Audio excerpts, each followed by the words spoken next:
Je veux te bénir chaque jour, louer ton nom toujours et à jamais. Je t'exalte, ô roi mon Dieu, je bénis ton nom à jamais. Je veux te bénir chaque jour, louer ton nom toujours et à jamais. Le Seigneur est tendresse et pitié, il est lent à la colère et plein d'amour. Le Seigneur est bonté avec nous, c'est tendresse bon à toutes ses œuvres. Je t'exalte, ô roi mon Dieu, je bénis ton nom à jamais. Je veux te bénir chaque jour, louer ton nom. Que tes amis bénissent ton nom, qui vivent la voix de ton règne, qui pensent de ta brouette.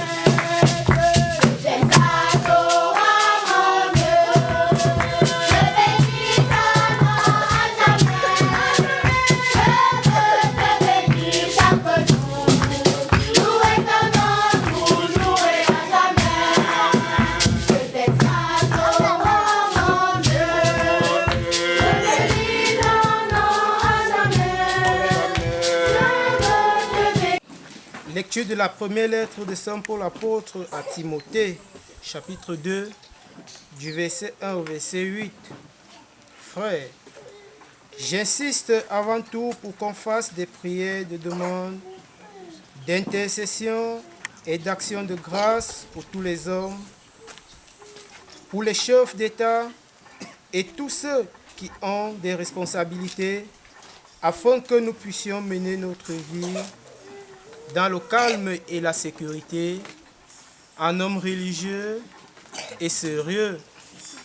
Voilà une vraie prière que Dieu, notre Sauveur, peut accepter, car il veut que tous les hommes soient sauvés et arrivent à connaître pleinement la vérité. Tous les peuples, chantez sa grande gloire, chantez sa grande gloire. Oui, notre Dieu nous aime, son amour est fidèle. Alléluia, alléluia,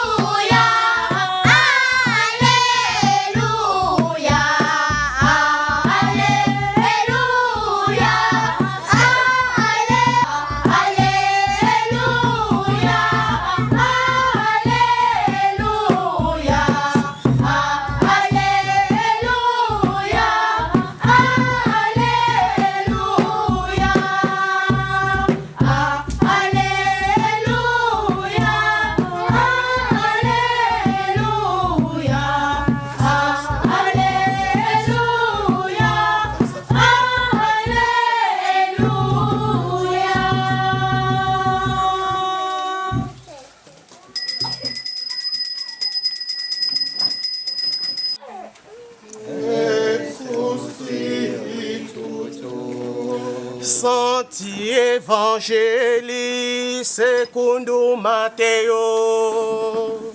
Gloria tibi, Domine.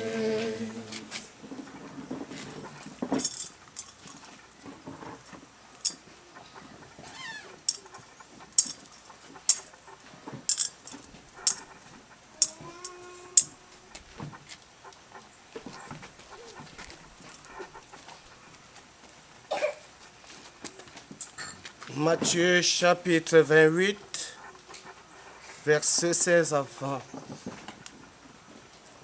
Au temps de Pâques, les 11 disciples s'en allèrent en Galilée, à la montagne où Jésus leur avait ordonné de se rendre. Quand ils le virent, ils se prosternèrent, mais certains eurent des doutes. Jésus s'approcha d'eux et leur adressa ces paroles. Tout pouvoir m'a été donné au ciel et sur la terre. Allez donc de toutes les nations, faites des disciples, baptisez-les au nom du Père et du Fils et du Saint-Esprit. Et apprenez-leur à garder tous les bons Domini.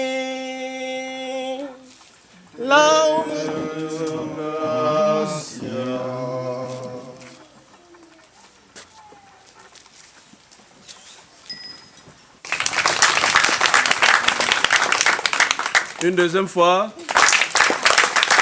Un petit cadeau. Voilà.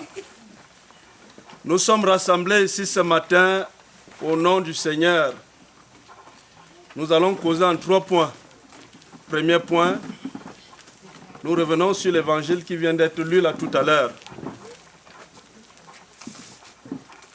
Notre évangile se situe au lendemain de la mort de Jésus.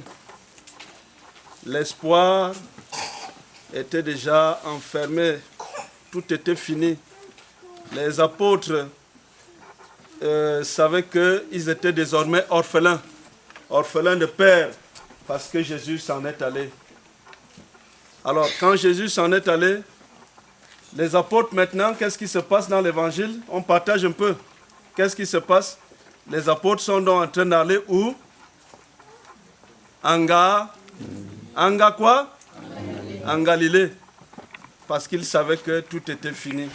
Comme un gros point d'interrogation, on a comme l'impression que le ciel tombe sur eux. Prennent rapidement la voie des marabouts.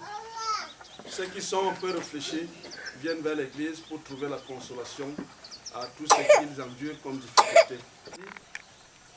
Tout pouvoir m'a été donné au ciel et sur la terre. C'est celle qui a le pouvoir de tout et sur tout. Alors, un peu de Christ, parce que nous sommes venus sur la montagne du Cégep, causer avec le Christ. Et quelque chose de miraculeux va se produire pendant que nous serons en train de causer avec le Christ. Il y aura la remise des cadeaux. Cette remise des cadeaux nous fait comprendre que Dieu, bien que nous le croyons loin, il est toujours proche de nous. C'est au Cégema, proche de la Vierge Marie, proche de notre petit sanctuaire, que Dieu va produire les miracles aujourd'hui. Le cadeau symbolise la marque de la présence du Seigneur. Ça veut dire qu'en prenant ces cadeaux, nous aurons le témoignage vivant que les apôtres sont en pleine mission. Les apôtres sont en pleine proclamation d'évangile. Parce que si le Père Jean de Dieu n'était pas ici, sur cette montagne, nous n'aurons pas de signe de la présence. Nous n'aurons pas de signe de la présence du Seigneur. Donc, par l'annonce de l'évangile, le Seigneur vient. Ça veut dire que Jésus, qui vient naître, vient aussi nous visiter dans nos faiblesses et dans nos manquements. Or, c'est dans cette Bible que Dieu nous parle chaque jour. C'est dans cette Bible que Dieu veut te rapprocher de lui. C'est dans cette Bible que Dieu veut te relever à ta dignité de fils de Dieu. Il faut donc que nous, on se rapproche de l'Église. Il faut qu'on se rapproche de la Bible. Et comme ça, lorsque nous saurons écouter le Fils de Dieu de manière ferme et sincère, nous allons retrouver le camp de Jésus. Nous serons élevés. Tout à l'heure, ce Dieu va encore nous montrer les mystères de sa présence. Ceux qui vont recevoir des cadeaux, ceux qui vont recevoir des sacrements, et même à travers la Sainte Messe que nous sommes en train de célébrer. C'est des petits symboles de la présence du Seigneur. Quand on n'est pas assez vigilant, tout passe. Parce qu'on va se limiter aux petits cadeaux. Or, c'est des symboles que Dieu nous présente pour qu'il nous dise que je suis avec vous tous les jours jusqu'à la fin du temps. Donc, mon frère, ma soeur, toi qui m'écoutes, je dis donc à haute voix, plus tard risque d'être quoi? Trop tard. Plus tard risque d'être trop. Et maintenant donc il faut se rapprocher. C'est à travers le décembre, parce que le premier groupe a reçu le sacrement de baptême en Kolfoulou le 13. Là c'est le deuxième groupe. Le troisième groupe, ce sera le 31 à Soa. Tous qui ont fait partie d'une même formation. Allez, est-ce que moi je vous entends? Vous demandez quoi? Le baptême. Le baptême. Le baptême. vous demandez le baptême à l'église pour ces enfants, sachez que vous aurez à les éduquer dans la foi chrétienne. Je dis bien dans la foi chrétienne. C'est ça votre mission. Et souviens-toi qu'il s'est livré pour le salut de tous. En lui qui t'a glorifié jusqu'à t'offrir sa vie, fais-toi connaître comme le Dieu d'amour, d'une extrémité du monde à l'autre, que tout le peuple de la terre, particulièrement les baptisés, fasse monter vers toi l'action de grâce de Jésus-Christ, ton Fils, notre Seigneur, lui qui vit et règne avec toi dans le cœur du Saint-Esprit, maintenant et pour les siècles de siècles. Amen. Le Seigneur soit avec vous. Et avec votre esprit. Élevons notre cœur. Vraiment, il est juste et bon de te rendre gloire, de t'offrir notre action de grâce, toujours et en tout lieu, à toi, Père très saint, Dieu éternel et tout-puissant, par le Christ notre Seigneur. Il est celui que tous les prophètes avaient chanté, celui que la Vierge attendait avec amour, celui dont Jean-Baptiste a proclamé la venue et révélé la présence au milieu des hommes. Celui qui nous donne déjà la joie d'entrer dans le mystère de Noël, pour qu'il nous trouve quand il viendra, vigilants dans la prière et remplis d'allégresse. C'est pourquoi avec les anges et tous les saints, nous... Santo, santo, santo, los cielos le proclaman. Santo, santo, santo, el rey que lo recibe. Porque mi Dios es santo, se entera en su gloria es. Porque mi Dios es santo, se entera en su gloria es. Los cielos tierra pasarán, mas su palabra no pasarán. Los cielos tierra pasarán, mas su palabra no pasarán. No, no, no, no, no, no, no pasarán. No, no, no, no.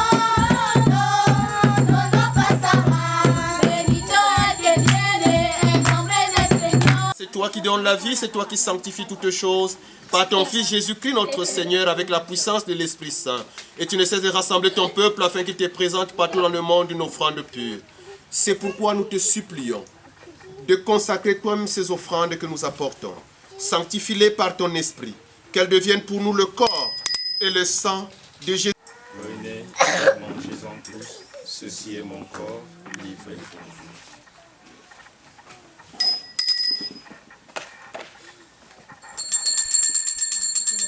Encore est là. Encore est là.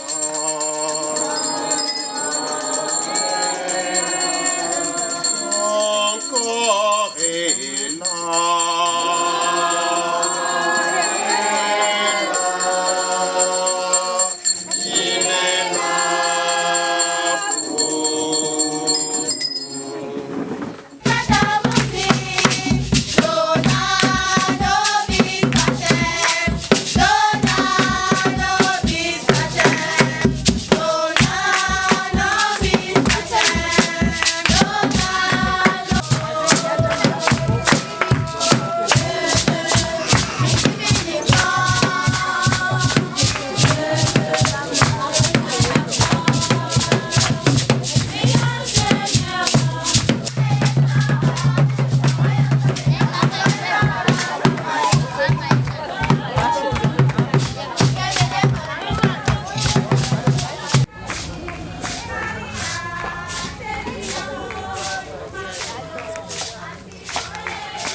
Lord, you are the most high.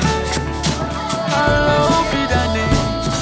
You tell me, say me kind of worry, that everything's gonna be okay. You are the father to the fatherless. Que vous avez affiché pendant la célébration eucharistique. Elle a été longue, mais nous avons tous été patients. Nous allons passer à l'acte 2 de la journée, c'est-à-dire la remise des petits paquets aux enfants. Je voudrais vous dire que ces paquets vont être remis par une association, je dirais une ONG qui est partenaire à notre communauté depuis beaucoup de temps. Pour ceux qui cheminent avec nous, ils vont se rappeler que ce même groupe a fait la rentrée, a organisé la rentrée de nos enfants. Les enfants ont eu des petits paquets, des cahiers, des gourdes, des parapluies, des boîtes arithmétiques et autres choses, grâce à ce groupe, cette ONG qui nous accompagne dans notre pastoral. Donc je vais juste l'introduire. C'est lui qui va nous dire quels sont les efforts qui ont été consentis pour que ces paquets arrivent ici. Ces paquets qui ont été concoctés pour les enfants de cette communauté, ces enfants qui aiment cette maison, ces enfants de Dieu. Mais en vous remettant ce paquet, j'attire juste votre attention sur une chose. Ce que l'Église donne est symbolique. Ce que le groupe d'entraide donne est symbolique. Nous donnons juste ce que nous avons. Et avec vos prières et votre soutien, nous osons croire que demain, on peut donner des voitures. Mais que nous soyons juste reconnaissants. Parce que même à l'enfant qui va à l'école, l'enfant à qui on donne 100 francs chaque matin pour aller à l'école, s'il ne peut pas dire merci pour 100 francs, même quand on lui donnera 10 000 francs, il ne dira. Le groupe d'entraide des yeux du cœur puisse aller de l'avant, qu'ils aient assez de moyens pour continuer à faire plus que ça. Parce que si nous l'avons fait à la rentrée, maintenant nous le faisons à Noël, nous allons le faire à la fête de la jeunesse, nous allons le faire à Pâques et nous continuerons à le faire. Comme j'ai l'habitude de le dire, le travail ne va jamais s'arrêter. Mais c'est des petits titres, nous ne tenons pas à ça. Il est padre. Mais moi j'aime l'appeler par son nom parce que nous sommes des frères. On s'est connus en tant que frères, on a bâti ensemble ce projet. C'est le frère Pascal. Il s'appelle Pascal Thibault. Il est de nationalité camerounaise, canadienne, pardon. Mais il est devenu camerounais parce qu'il vient au Cameroun depuis des années, toujours pour accompagner des enfants. Pourquoi nous sommes là? Écoutez, tout d'abord, je tiens à vous remercier chaleureusement d'être tous ici pour cette belle fête de l'arbre de Noël. Je tiens en premier lieu à remercier, évidemment, je tiens à remercier aussi tous les prêtres, les diacres, les séminaristes qui sont ici, la belle chorale qui ont tellement bien chanté tout au long de la célébration. Une belle main d'applaudissements à toute la chorale, tout le monde. Au Père Jean de Dieu, évidemment, on est des frères. Mais je suis diacre permanent depuis le 10 décembre de cette année. Je suis diacre permanent dans l'Église catholique gallicane. Et je tiens aussi à saluer particulièrement mon évêque, Monseigneur Guy-Christian Biquet, qui n'est pas encore parmi nous, devrait arriver sous peu, mais un homme vraiment extraordinaire qui m'a vraiment bien accompagné. Et puis, on a beaucoup de projets là, qui s'en viennent concernant le Cameroun. Mais je vais parler un petit peu, oui, de l'arbre de Noël. Comme le Père Jean de Dieu disait, écoutez, oui, on a aidé pour les cahiers, pour la rentrée scolaire des enfants l'an dernier, l'an passé. Et cette année, l'arbre de Noël, c'est quelque chose d'important. Vous savez, on parlait au début, durant la cérémonie, que oui, il y aura un petit cadeau qui allait distribuer aux enfants. Mais en arrière du cadeau, il y a beaucoup d'efforts qui ont été consacrés. Et je tiens particulièrement à remercier tous nos bénévoles qui ont travaillé fort, qui ont parcouru toutes les rues de ville de Saguenay. Vous savez que chez nous, actuellement, c'est l'hiver. Alors, des fois, il fait beau, des fois, il fait très froid. Et on a des gens de 40 ans, de 50 ans, de 60 ans. On a même des gens qui sont atteints du cancer, qui nous ont donné du temps pour parcourir les rues, pour vendre le calendrier, qui nous permet aujourd'hui de faire l'arbre de Noël, de faire les cadeaux.